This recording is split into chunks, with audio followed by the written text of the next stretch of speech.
Alors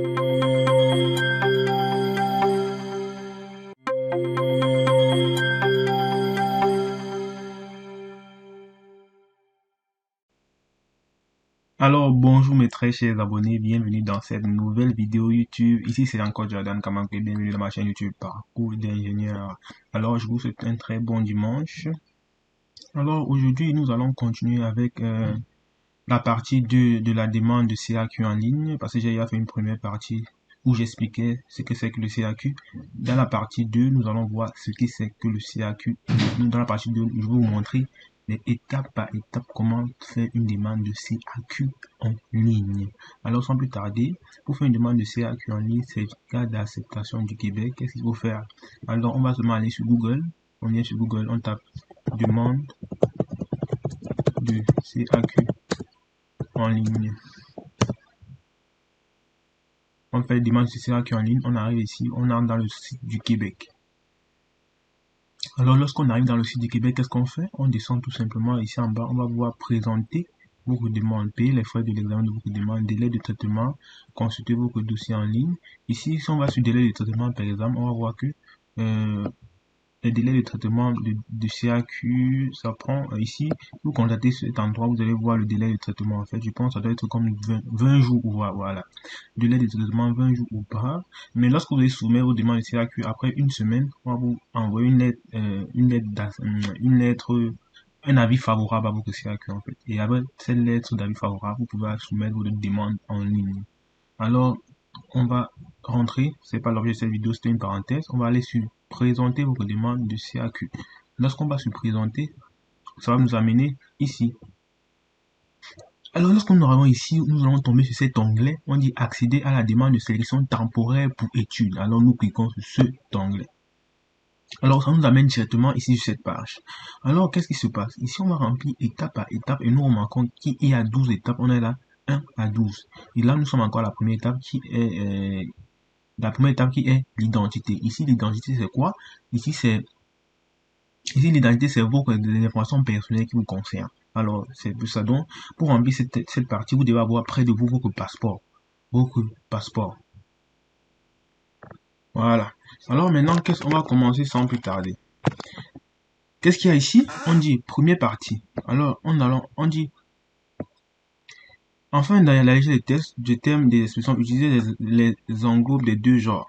Alors ici, on va commencer sans plus tarder. Nom de la famille. Ici, je vais simuler une demande pour Takam Ulrich. Donc le nom de la personne sera Takam Ulrich. Donc nom de la famille, je mets Takam. Prénom, je mets quoi? Je mets Ulrich. Nom de la famille après mariage, ça vous n'avez pas besoin. Ça c'est peut-être pour les femmes ça, si vous êtes une femme, vous êtes mariée, votre nouveau nom après le mariage, vous pouvez le mettre ici. Voilà. Maintenant, je suis pas un robot et on fait suivant. Lorsque nous arrivons, on dit inscrivez votre sexe et votre état matrimonial. Le sexe, peut-être, Louis Takam, c'est un garçon, je mets masculin.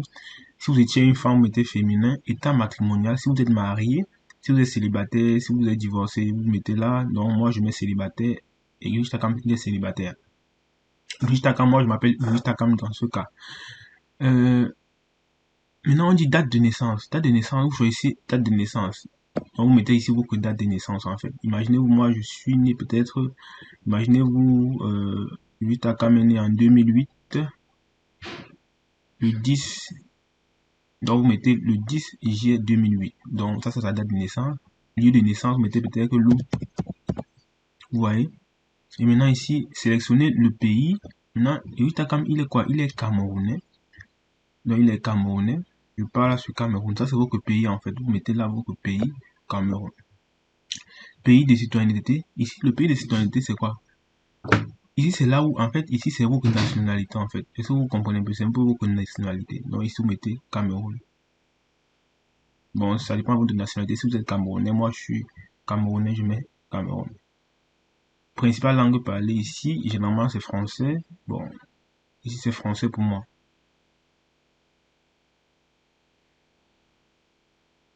Donc, je cherche français. Ok, c'est ça, c'est français. Principale langue parlée, je pense que c'est tout. Ici, la ville. Ici, ville, province, état. Si vous avez une ville, vous pouvez mettre Yaoundé si vous voulez. Hein, ça, c'est même pas obligatoire. ça dépend de vous. Alors, pays, Cameroun, ici, pays de nationalité, Cameroun, Camerounais, donc je suis un Camerounais. Langue principale, français. Et vous continuez, je pense tout est correct là. Date de naissance, lieu de naissance, ville, pays, pays de nationalité, c'est là où, en fait, c'est votre origine, là où vous êtes né, en fait. Principale langue parlée, vous mettez votre langue. Donc, je pense que c'est correct. On avance. Ici, on dit inscrivez votre adresse correspondant. Ici, l'adresse correspondant, ici, si vous êtes peut-être adresse de correspondant, ici, c'est quoi? L'adresse de correspondant, c'est l'adresse où on va envoyer votre CAQ après qu'elle soit délivrée. Donc, c'est-à-dire que lorsqu'on délivre votre CAQ, on va vous envoyer par la poste. Est-ce que vous comprenez? Et maintenant, l'adresse de correspondance, c'est cette adresse-là que vous devez mettre. Donc, l'adresse où on doit envoyer votre CAQ après qu'elle soit délivrée. Donc, ici, généralement, si vous êtes quelqu'un au Québec, si vous avez la famille, si vous avez un ami, ou bien vous connaissez, en fait, débrouillez-vous à trouver quelqu'un qui soit au Québec pour pouvoir mettre son adresse comme adresse de correspondance, comme ça. Lorsqu'on va finir de faire le traitement de votre CAQ, on va vous envoyer votre CAQ là-bas directement. Parce que si vous, en Afrique, généralement, il n'y a pas les adresses vraiment exactes. C'est pour ça que, je sais pas, vous ne pouvez pas mettre l'adresse de votre maison. C'est pour ça un peu. Pour ça, généralement, c'est bien de mettre plutôt l'adresse de quelqu'un, une adresse ici au Québec. Mais généralement, mais ici, peut-être je vais mettre l'adresse de ma correspondante. Peut-être, je vais mettre une adresse 55. Je vais mettre peut-être une adresse là, pavillon en France, Marie, ça c'est l'adresse de l'université. Ça c'est l'adresse où je reste à l'université. Donc ici, adresse de correspondance. J'ai mis mon adresse, numéro, rue, j'ai mis ville Québec City, province Québec, pays Canada, G1V. Ça c'est code postal. Ça c'est l'adresse à l'université.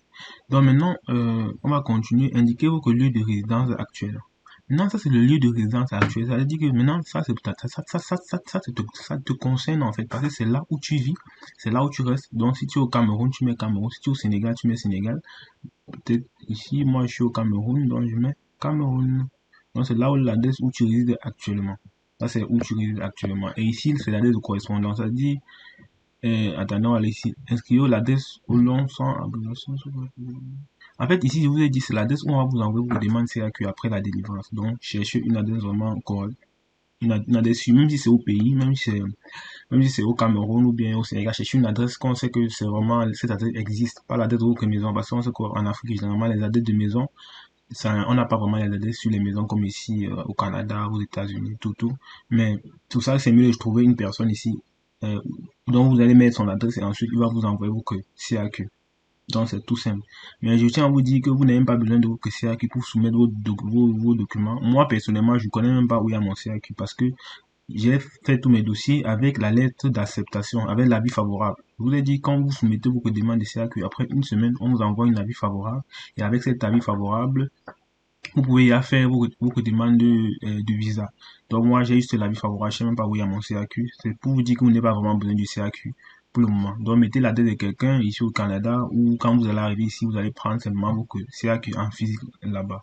Alors on va continuer sans problème. Alors on a fini ici avec l'adresse, on continue. On va continuer ici, on dit étape 2. On dit maintenant ici, oui, nous sommes à l'étape 2 maintenant, ici, on dit coordonnées. Complétez vos coordonnées à indiquer la langue dans laquelle vous souhaitez recevoir de la correspondance. Ici, maintenant, vos coordonnées. Numéro de téléphone, je peux vous mettre un numéro de téléphone 514.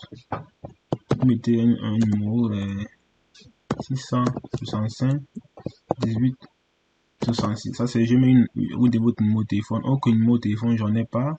Adresse courriel, ici, peut-être vous mettez Jocam. Moi, je mets mon adresse courriel, Jocam. C'est quoi? C'est Jocam 13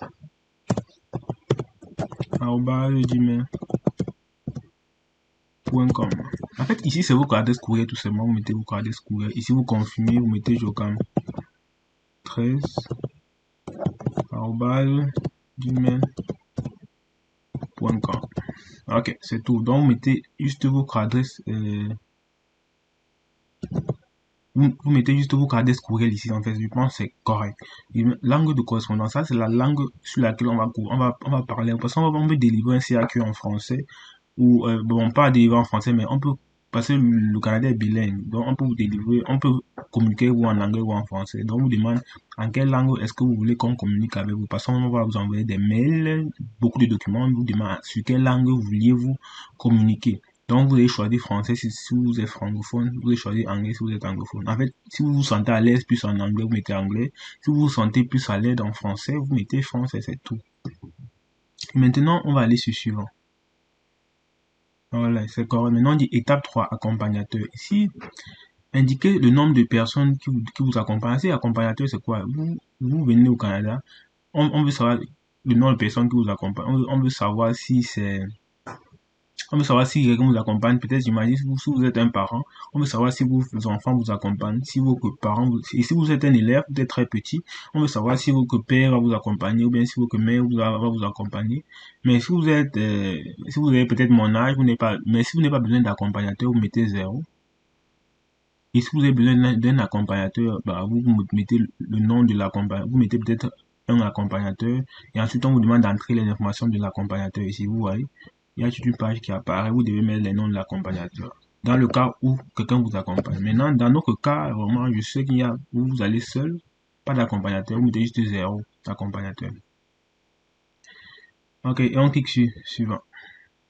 Maintenant, on dit maintenant programme d'études. Ici, c'est quoi? Le programme d'études, c'est quoi? Ici, c'est ce que vous allez faire au Canada. Je vous ai expliqué dans une des vidéos que il faut comprendre que quoi? La demande de CAQ.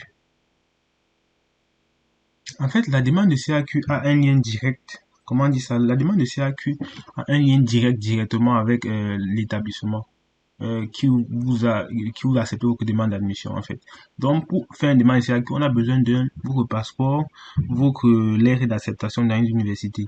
Maintenant c'est à ce niveau qu'intervient votre lettre d'acceptation. Donc si vous n'avez pas encore la lettre d'acceptation, vous ne pouvez pas faire de CAQ. Donc c'est à ce niveau qu'intervient la lettre d'acceptation. On vous demande niveau d'études. Indiquez le niveau d'études dans lequel vous êtes admis. Si vous êtes admis en baccalauréat, vous mettez baccalauréat. Si c'est collégien, vous mettez collégien. Maintenant ici on est admis, je prends l'exemple d'un baccalauréat, donc je viens ici, je mets université premier cycle, baccalauréat c'est le premier cycle, voilà. Programme, ici c'est le programme, vous mettez le nom du programme. Imaginez peut-être c'est le baccalauréat en génie électrique, vous mettez, imaginez-vous peut-être que c'est un baccalauréat en informatique, vous mettez baccalauréat en informatique. Donc c'est tout, vous mettez baccalauréat en informatique tout court. Indiquez si vous participez à un programme d'échange, non. Le programme d'échange, c'est quoi? C'est si peut-être l'université, votre université, je prends peut-être l'exemple de l'université Laval. L'université Laval elle a des partenariats avec certaines universités d'échange en fait. Donc c'est du genre, vous venez faire une session et ensuite vous rentrez dans votre université. Donc si c'est un programme d'échange, vous mettez oui. Si c'est pas un programme d'échange, vous mettez non. Mais dans notre cas, j'imagine que non, on n'est pas dans un programme d'échange. Bon, dans mon cas, je ne suis pas dans un programme d'échange, donc je mets ce suivant. Maintenant, on dit indiquer la date de début de la date de fin de votre programme d'études. Maintenant, ici, c'est quoi? Vous prenez vos lettres d'admission. Parce que pour remplir ce formulaire, vous devez avoir à côté de votre passeport. C'est sur votre passeport que vous prenez toutes ces informations. Et également la lettre d'admission. Sur la lettre d'admission, généralement, il y a la date de début et la date de fin de votre programme. Donc, c'est simple. Et même si on n'a pas mis, et dans le cas où ils n'ont pas mis cela, qu'est-ce que vous allez faire? Vous allez sur le site de l'université. Chaque programme a une durée. Vous allez voir si vous peut-être génie informatique, vous savez que le génie informatique c'est 4 ans, donc vous prenez quoi? Vous prenez l'année que vous voulez commencer, l'année où commencez vos admissions, vous faites plus 4 ans en fait, vous trouvez l'année où vous allez terminer. Donc c'est un peu comme ça. Dans le cas où il n'y a pas ça sur vos lettres d'admission, mais généralement c'est sur vos lettres d'admission. Ces informations, la date de début, vous regardez. Je prends un exemple. Dans l'exemple de Takam Uriche, le 1er janvier. Donc, je vais mettre ici 1er janvier. On prend le calendrier. On vient ici, on met 1er janvier 2023. Ça, c'est pour la rentrée d'automne. Ici, je mets janvier. Donc, il va commencer le 2 janvier. Voilà, ça, c'est la date de début. Maintenant, date de fin, il va finir en 2025. C'est un programme de... Non, il va finir en 2026. C'est un programme de 3 ans. Le baccalauréat en informatique, c'est 3 ans au Canada. Donc, il va finir en 2026. Donc, ici, je mets 2026. Je mets également 1er janvier 2026.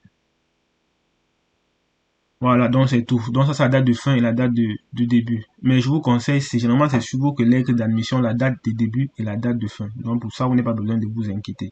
Vous allez juste sur vos l'aide d'admission, vous prenez ces deux informations, vous mettez. Maintenant, ici, droit de scolarité annuel. En fait, la droit de scolarité annuel, c'est quoi? Généralement, c'est la pension, en fait. C'est combien vous avez payé les 1 an que vous avez fait à l'université. Ça, c'est seulement la pension pour l'université, les droits de scolarité. Maintenant, ici, généralement, si vous connaissez les droits de scolarité juste pour un semestre, alors vous faites x2. Et je tiens encore à vous rappeler, lorsque vous faites les droits de scolarité, prenez les droits de scolarité pour 15 crédits. Parce qu'il y a d'autres qui peuvent prendre pour 12 crédits. Non, prenez pour 15 crédits. Généralement, les droits de scolarité, je vous dis, au Canada, ça tourne autour de, c'est entre 22 et 24 000 en moyenne. Ici, en fait, au Québec, pour les universités. Mais il faut que l'aide d'admission également et les documents que l'université va vous envoyer, ou bien vous allez sur le site de l'université, vous voyez les prix pour une année d'études, vous venez ici, vous allez mettre. Donc, on va prendre le cas pour 22 000 $. Pour notre cas, on a pris 22 000 $, donc on va continuer. Nom de l'établissement. Ici, maintenant, euh, vous allez choisir un baccalauréat. Maintenant, voici la liste des établissements que vous devez. Voici la liste des établissements du Québec, la liste des universités du Québec en fait. Donc, le nom, vous mettez le nom de l'établissement ici. Prenons l'exemple, peut-être c'est l'université de Laval. Bon, vous pouvez prendre l'université de Laval si vous avez une admission à Laval. L'université de Sherbrooke si c'est à Sherbrooke. L'université de Québec à Rimouski. Donc, ça dépend de votre université. Vous cliquez, vous choisissez votre université. Et là, on va cliquer sur suivant. Lorsqu'on a réussi, on dit indiquer si vous avez déjà obtenu un certificat de stationnement du Québec. Là, maintenant, si ça c'est peut-être si c'est votre première fois de faire une demande de certificat d'acceptation du Québec, CAQ, alors vous cliquez sur oui, sur non plutôt. Mais si c'est pas votre première fois, vous cliquez sur oui. Voilà. Donc on va cliquer peut-être sur, on va cliquer sur non. Vous n'avez pas encore fait, c'est votre première fois. Donc on va avancer. Ok. Précisez à quel service de gouvernement canadien vous présentez votre demande de permis d'études. Maintenant, ici, c'est quand on vous demande à quel service, parce que ici au Canada, il y a plusieurs services qui traitent généralement, donc ça dépend. Il y a un service qui gère pour ceux qui sont encore à l'extérieur du Canada, comme les gens qui font les demandes de permis d'études. Il y a un service qui traite pour ceux qui sont déjà au Canada, et il y a même un service qui traite, donc il y a plusieurs services en fait. Donc c'est à ce niveau qu'on vous demande à quel service voulez-vous traiter votre demande. Donc ici, le premier service, on dit point d'entrée au Canada. On va aller sur le point d'interrogation. On va lire ce qui est écrit sur le point d'interrogation. En fait, sur le point d'interrogation, si vous n'arrivez pas à comprendre une question, vous mettez juste votre curseur sur le point d'interrogation et ça va vous détailler comme, comme je viens de le faire et vous allez pouvoir lire pour mieux comprendre. On dit ici quoi? Vous êtes autorisé à faire vos demandes de permis d'études au point d'entrée seulement si vous êtes citoyen américain, résident permanent des États-Unis, ressortissant français, résident à Saint-Pierre. Donc ça ne vous concerne pas, vous n'êtes pas un américain. Je prends l'exemple des Africains ou des Européens, bon, des Africains en général. C'est pas votre cas en fait. Vous passez. Le deuxième, quand on dit, vous pouvez généralement faire vos demandes de permis d'études avec ville s'il s'agit d'un renouvellement à partir du Canada.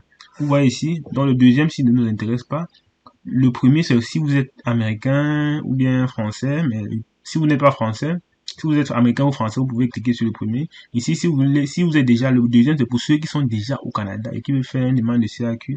Parce qu'il y a des gens qui arrivent ici, qui veulent changer de programme d'études. Et quand tu veux changer de programme d'études, tu dois encore faire la demande de CAQ. Ça, c'est pour eux. Maintenant, le troisième, c'est pour nous. Ça, c'est pour nous. Si vous êtes résident actuel à l'extérieur du Canada, bah, ça nous concerne. Donc, Bureau canadien des visas à l'étranger. Donc, on clique sur le troisième. Maintenant, sélectionnez la ville qui correspond au BCV dans l'un des deux listes suivantes. Le liste complète. En fait, ici, BCV, c'est quoi? Ici, c'est ceux qui traitent vos demandes, en fait. Vos demandes de visa, en fait, chaque pays a un consulat qui traite particulièrement ces demandes. Est-ce que vous comprenez? Pour le Cameroun, par exemple, pour le Cameroun, c'est Dakar. Donc, peut-être, comme je suis au Cameroun, je vais mettre Dakar. Et maintenant, votre pays également, si vous êtes béninois, congolais, il faut juste aller sur le site d'immigration Québec, vous allez voir où vous soumettez vos demandes de visa et c'est là que vous allez, c'est à sa base de ça que vous allez choisir. Si peut-être que c'est en France, vous savez, ici vous allez choisir la France, vous allez choisir Paris. Maintenant pour le Cameroun, les demandes de visa qui sont soumises au Cameroun en version papier sont traitées à Dakar au Sénégal. Même lorsque vous avez obtenu votre visa, et qu'il faut apposter le visa sur votre passeport, vous allez déposer votre passeport au bureau, d'un bureau canadien à Yaoundé, et ensuite on va envoyer ça au Sénégal. C'est au Sénégal qu'on va poser le passeport sur votre, on va poser le visa sur votre passeport. Donc on n'appose pas les visas partout, n'importe où en fait. Et donc quand tu es au Cameroun, c'est au Sénégal qu'on appose le visa sur ton passeport. Maintenant, si vous êtes au Congo, dans n'importe quel autre pays, allez juste sur le site de l'immigration, vous allez voir la liste, le bureau des visas qui vous correspond. Maintenant, pour le Cameroun, c'est Dakar. Voilà. Donc, on va juste cliquer sur. Ok, maintenant nous sommes sur les situations financières. En fait, lorsque ici, je vais un peu je vous expliquer ici. On dit vous n'avez pas besoin de fournir des renseignements sur la situation financière. Cliquez sur le bouton suivant pour continuer. C'est simple. Donc, vous n'avez pas à fournir des informations sur vos situations financières. Vous allez fournir des informations lorsque vous allez faire la soumission de vos demandes de permis d'études en ligne, de visa en ligne. Mais ici, vous n'avez pas encore besoin. Mais vous aurez besoin de fournir les informations ici si vous avez moins de 18 ans. Ça veut dire que si vous avez moins de 18 ans, vous devez forcément fournir des informations sur la personne qui va vous prendre en charge ici. Donc, au niveau de la date de naissance, si je mettais une date de naissance d'une personne qui aura moins de 18 ans, alors on va forcément lui demander des informations sur le garant. Mais ici, vous n'avez pas besoin de donner des informations si vous avez plus de 18 ans. Alors, on va continuer tout de suite. On va juste aller sur suivant. Lorsqu'on va sur suivant, qu'est-ce qui se passe? On va sur autorisation. En fait, autorisation, il c'est quoi en fait? C'est juste vous donner certaines autorisations au ministère pour qu'ils puissent communiquer avec l'université, en fait, pour qu'il y ait échange entre il faut savoir qu'ici au Québec, il y a toujours l'échange entre l'université et l'immigration. Donc c'est ces autorisations-là qu'on vous demande déjà comme ça. Alors on dit autorisation. Indiquez si vous autorisez le ministère d'immigration de la francisation et de l'intégration à travers à l'établissement d'enseignement ou à vous où vous poursuivez vos études, le numéro de votre certificat d'acceptation du Québec. Donc vous allez simplement suivre. Bon, vous allez suivre, vous allez sur suivant. Ensuite, on dit quoi? À transmettre à une tierce personne, permet toute autre personne de votre choix pour renseignement ou document relatif au traitement de votre demande de sélection temporaire pour études. En fait, ici, on vous demande quoi? On vous demande si vous autorisez quelqu'un d'autre, soit votre père, soit votre mère, soit une toute autre personne, à accéder à vos informations. C'est-à-dire à demander des informations sur vos demandes d'acceptation du Québec, à poser des questions. Donc, si vous avez quelqu'un ici au Canada qui vous aide sur vos papiers, vous pouvez mettre le nom de la personne. Alors, si vous avez quelqu'un qui vous aide, vous partez sur lui. Comme ça, si votre papier a des problèmes, si votre demande a des soucis, il peut appeler l'immigration pour demander, pour poser des questions en fait sur vos papiers. Mais si vous ne mettez pas le nom de la personne ici, si vous allez sur nom, alors personne ne peut vous aider lorsque vous avez des problèmes. Donc, parce que lorsqu'on va les appeler, ils vont dire que non, vous n'avez autorisé personne à accéder à vos dossiers. Donc, si vous avez quelqu'un ici que vous êtes, vous allez suivre, vous entrez les coordonnées de la personne ici, vous entrez tout sur la personne ici, vous allez sur suivant. Mais si vous n'avez personne, moi j'imagine que vous avez personne, je vais sur non, et on va sur suivant. Maintenant, ici, qu'est-ce qui se passe? On demande dans le cadre de la présente demande, désignez-vous une personne qui va vous représenter et agir à votre nom. Ça, c'est pour ceux qui ont des consultants, peut-être. Si vous avez un consultant, vous mettez oui. Lorsque vous allez mettre oui ici, on va vous poser des questions sur le consultant. En fait, on va vous poser des questions sur le consultant, en fait. Donc, c'est tout. Maintenant, ici, si vous mettez non, personne ne va vous poser des questions, en fait. C'est très, très simple. Personne ne va vous poser des questions là. Donc si vous mettez non, personne, ça veut dire que dans le cas de présent demande, désignez une personne pour vous représenter à agir à votre nom. Non. Ça veut dire que personne ne peut agir à votre nom. Et si on dit dans le cas de la présente demande, indiquez si une personne rémunérée vous conseille ou vous assiste. Si vous êtes les consultants, vous mettez oui. Si vous n'avez pas, si vous êtes seul, si vous faites vos demandes seul, vous mettez simplement non. Alors on va sur suivant. Alors, lorsqu'on va sur suivant, on arrive où? Lorsqu'on va sur suivant, on arrive à ce niveau-ci. À ce niveau, qu'est-ce qui se passe? À ce niveau, c'est... Ici, à ce niveau, c'est un récapitulatif. En fait, on appelle ça vérification des données. Donc, c'est à ce niveau que vous devez vérifier si vous avez bien rempli vos informations, vos noms, vos prénoms, vos lieux, date de naissance, en fait, vous avez checké toutes les informations. Parce que après ça, c'est la soumission. On vous dit si non. si le nom est bien écrit, Takam Urich, est-ce le sexe masculin, célibataire, date de naissance 2001, le 1er janvier, le 25 janvier 2001. Donc, en fait, vous essayez de checker là si tout est bien rempli. Vous essayez de soumettre, vous essayez de tout checker ici. Est-ce que votre boîte mail, vous avez bien écrit? Est-ce que les informations de l'université, vous avez bien écrit? Mais dans le cas où vous constatez que vous avez fait une erreur, vous allez juste sur modifier. Si vous cliquez sur modifier ici, ça va vous ramener où vous étiez. Donc, et vous allez modifier, vous cliquez encore sur suivant pour revenir à ce niveau. Donc, on considère que toutes les informations qu'on a entrées sont justes et correctes. Alors, on va faire quoi? On fait quoi ensuite? On va juste aller sur soit il faut si vous pouvez aussi imprimer cette page ici pour garder ça, ça peut vous aider peut-être à savoir ce que vous avez mis dans votre CAQ. Vous pouvez imprimer ou vous pouvez imprimer cette page, mais si vous n'avez pas besoin d'imprimer, vous laissez. Vous allez on va maintenant aller sur suivant. Lorsqu'on arrive sur suivant, qu'est-ce qui se passe? On dit profil de consultation.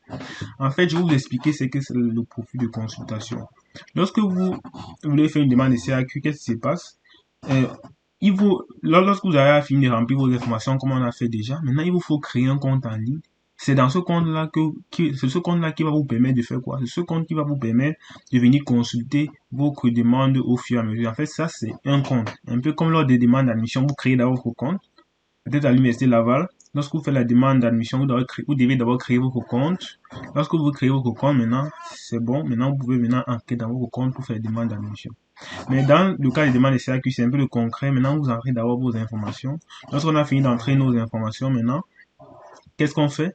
Lorsqu'on a fini d'entrer nos informations, maintenant, on doit créer le compte d'utilisateur. C'est ce compte-là qui va te permettre d'entrer de temps en temps pour consulter les différents mails que l'immigration va t'envoyer sur ton CAQ. C'est là-bas qu'on va même t'envoyer ta lettre d'acceptation de CAQ. Alors, on va créer ce compte tout de suite. Alors, pour créer ce compte, c'est très simple. Et lorsque vous créez vos comptes, il ne faut pas mettre vos vrais noms. Ça, c'est un compte d'utilisateur, un peu comme un compte Facebook. Vous pouvez mettre un nom un peu cachotier là. Genre, si vous pouvez mettre ici, vous pouvez mettre un nom là comme Tati. Vous voyez, vous mettez ça Tati. Ça, c'est votre nom d'utilisateur. Vous mettez tout simplement Tati. Vous pouvez mettre un autre nom, ça dépend de vous. Mettez n'importe quel nom que vous voyez. Ça, c'est un compte d'utilisateur Tati encore. Ici, mot de passe. Je sais pas, vous choisissez un mot de passe. Vous mettez.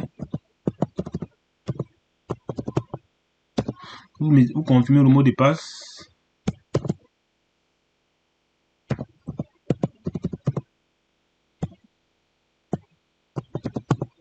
Ok, maintenant lorsque le mot de passe est confirmé, qu'est-ce qu'on fait ici? Ce qu'on doit maintenant faire, c'est que ici, maintenant, il y a les questions. Ici, c'est là le cas où vous ne vous rappelez pas de votre compte d'utilisateur, de votre code d'utilisateur, de votre mot de passe. Maintenant, ça sont les questions de sécurité, en fait. Vous connaissez bien ces questions de sécurité. Ça consiste à venir ici, vous choisissez une question et vous répondez à cette question-là. Peut-être, on va vous demander ici quelques questions. Peut-être, quel est votre groupe musical préféré? Je vais mettre peut-être ici, quel est votre groupe musical préféré? Quel est le type de musique préféré? Bon, peut-être, je mets peut-être Rumba. Ici, maintenant, sélectionnez la deuxième question. Ici, quel mets étranger préféré mon mets étranger préféré? Et maintenant, ici, je mets peut-être coquille. J'aime le coquille. Donc, j'ai rempli là. Et vous gardez bien ces informations.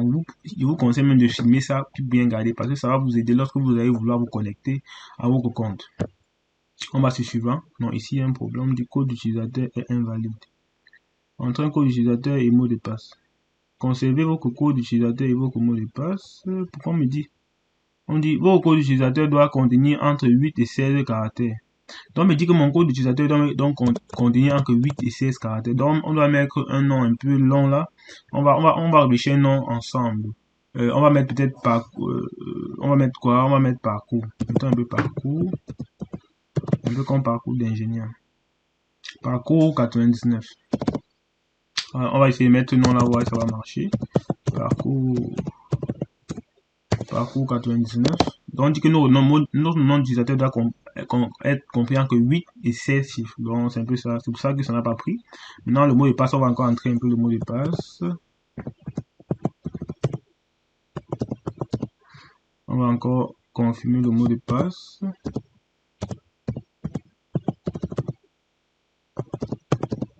Ok, ensuite, on va aller sur suivant. Je pense que cette fois, ça va prendre. Ok, et ça a pris. Vous voyez, maintenant, on a créé on a créé on a créé nos coupons. On dit que indiquez si vous acceptez d'être invité par courrier électronique à consulter votre dossier. Bon là, ici ça veut dire quoi? On vous demande lorsqu'il y aura des changements dans votre dossier, est-ce que vous voulez qu'on vous envoie un mail pour vous prévenir qu'il y a des changements dans votre dossier? Il faut dire oui, il faut bien cliquer sur oui. Ok, c'est très important. Maintenant, on va mettre ici sauvegarder ma demande. On clique sur sauvegarder ma demande. Votre demande a été enregistrée, votre numéro de demande est le 10 56 957. Ça, c'est très important. Il faut retenir, il faut garder bien le numéro de sa demande. Donc, c'est ce qu'il y a ici. Maintenant, on va aller juste sur suivant. Lorsqu'on va sur suivant, il y a quoi? Ici, on dit nom, Takam, prénom, Ulrich, numéro de demande, sélection temporaire pour études, ça. Euh, date et heure de la demande, ça. Maintenant, qu'est-ce qu'il faut faire? Il faut maintenant faire quoi? Il faut maintenant procéder au paiement. Maintenant, c'est pour ça que je vous disais ici d'avoir en main une carte. Il faut avoir en main quoi? Il faut avoir en main une carte qui va vous permettre de faire le paiement, une carte de crédit. Donc ici, si vous avez une carte de crédit, vous partez sur procéder au paiement. Vous voyez? Lorsque vous arrivez là, on va vous cliquer sur là. Vous allez atterrir tout juste ici. Vous entrez toutes vos informations là pour faire le paiement en ligne. Donc ici, c'est l'adresse. En fait, vous connaissez quoi. Maintenant, maintenant, j'imagine que dans le cas de cette demande, on va pas payer, on va rien payer du tout. Donc, on va juste rentrer en arrière parce que bon, ça c'était juste pour vous montrer, on va rien payer. Maintenant, on va aller juste sur payer plus tard. Ok. Ok, on va aller sur payer plus tard. Alors, maintenant, je vais vous montrer comment est-ce que vous allez faire pour consulter, pour entrer dans votre compte, consulter. Si vous voulez peut-être effectuer le paiement, comment est-ce que vous allez entrer dans votre compte pour faire le paiement. Si vous voulez faire peut-être le paiement, vous pouvez juste cliquer sur payer les frais pour l'examen de votre demande. Maintenant, ici, je vous montre comment accéder à votre compte. Le compte qu'on a créé tantôt, on va vous montrer comment accéder pour consulter vos différentes informations. Parce qu'on aura besoin d'accéder à notre compte tout à l'heure pour pouvoir récupérer les formulaires d'autorisation et même votre numéro de dossier qui sera important pour soumettre vos documents en ligne. Alors, on va juste sur consulter votre dossier en ligne. Alors, on va ici, on clique ici consulter votre dossier. Lorsqu'on arrive ici, qu'est-ce qui se passe? On a le nom qu'on a entré tout à l'heure. On a entré quel nom tout à l'heure? On a tout simplement entré le nom d'utilisateur parcours 99. Maintenant ici on met le mot de passe. Le mot de passe ok, et on clique sur quoi? Captcha, je ne suis pas un robot, et on clique sur continuer. Alors lorsqu'on clique sur continuer, vous voyez, on atterrit dans notre compte. On atterrit directement ici. Ça c'est votre compte en fait. Ici, et vous voyez quoi ici? Vous voyez ici nom, Takam, Ulrich, numéro de demande, CAQ, donc vous voyez un peu toutes vos informations en fait. Paiement en ligne. Maintenant ici, donc c'est à ce niveau qu'on s'est arrêté. Lorsque vous allez effectuer le paiement ensuite, on va vous rediriger sur un autre compte. Alors, je vais effectuer le paiement et vous allez voir où ça va nous rediriger. Et pour effectuer le paiement, ça coûte 120 $. Alors, je vais vous montrer, lorsqu'on effectue le paiement, ça nous redirige sur notre page. Alors, je vais vous montrer ça tout de suite. Ok, remarquez bien cette partie, vous constatez que cet onglet, ce n'est plus la même chose que ce qu'on avait tout à l'heure. Tout à l'heure, on n'avait pas encore effectué le paiement, mais maintenant, on a effectué le paiement. Donc, vous voyez maintenant la différence. En fait, lorsqu'on effectue le paiement, l'immigration nous attribue directement un numéro de dossier qui commence par C. Notre numéro de dossier commence toujours par un C. Et ensuite, il nous envoie automatiquement deux documents. Une confirmation de paiement et un accusé de réception de votre demande. En fait, voici les deux documents ici. Et vous aurez besoin d'ouvrir ce deuxième document. Et en fait, ce deuxième document doit être rempli, signé. Parce que ce document est demandé lorsque vous allez soumettre vos dossiers dans Arima. C'est un document d'autorisation. Voici un exemple. Ça doit ressembler à ceci. Donc ça, c'est un peu un document d'autorisation. Vous devez, tout en bas du document, vous devez signer et dater. Et après avoir signé, vous devez encore scanner ce document. Parce qu'on va soumettre ça tout à l'heure dans Arima. on aura besoin. Parce qu'il y a 3 documents à soumettre. Vous devez soumettre ce document, déclaration d'engagement et d'autorisation, votre passeport et votre lettre d'admission. Il y a ces 3 documents à soumettre. Maintenant, qu'est-ce qu'on doit faire? On vient maintenant ici, on a déjà ces 3 documents, donc vous devez télécharger ça et imprimer. Je pense que en fait, c'est tout ce qu'il faut ici pour une demande de CAQ en ligne. Maintenant, la prochaine étape, c'est quoi? Vous avez fini de remplir toutes vos informations, vous avez fait le paiement. Et je vais aussi vous rappeler, si vous avez besoin de modifier vos coordonnées, vous pouvez ici venir modifier le mot de passe, modifier les informations, vous pouvez juste venir ici. Alors maintenant, je pense que c'est tout pour la soumission des informations en ligne. Maintenant, la prochaine étape, c'est quoi? La prochaine étape, c'est de soumettre vos documents en ligne. Parce qu'après avoir fait tout ça, il faut maintenant soumettre vos documents. Et la soumission des documents se fait dans Arima. Donc, dans la prochaine vidéo, partie 3 de cette série de vidéos, je vais vous montrer comment est-ce qu'on fait pour soumettre les documents du CAQ dans la plateforme Arima. Alors, je vous demande toujours de cliquez sur le pouce bleu et désolé et de vous abonner. Désolé si la vidéo était très longue et qu'il y avait beaucoup de choses à dire. Pour faire une demande chaque, il y a beaucoup de choses à savoir, beaucoup de documents à compléter. C'est pour ça que la vidéo a été très longue. Alors je vous conseille juste de vous abonner pour ne pas rater la partie 3, comment soumettre les documents dans Arima. C'est très important. Peut-être vous faites une demande comme vous ne soumettez pas vos documents, on ne va jamais traiter vos demandes. Vos demandes ne seront jamais traitées s'il n'y a pas de documents. Alors, on se retrouve dans la partie 3 de cette série de vidéos. Ciao, ciao.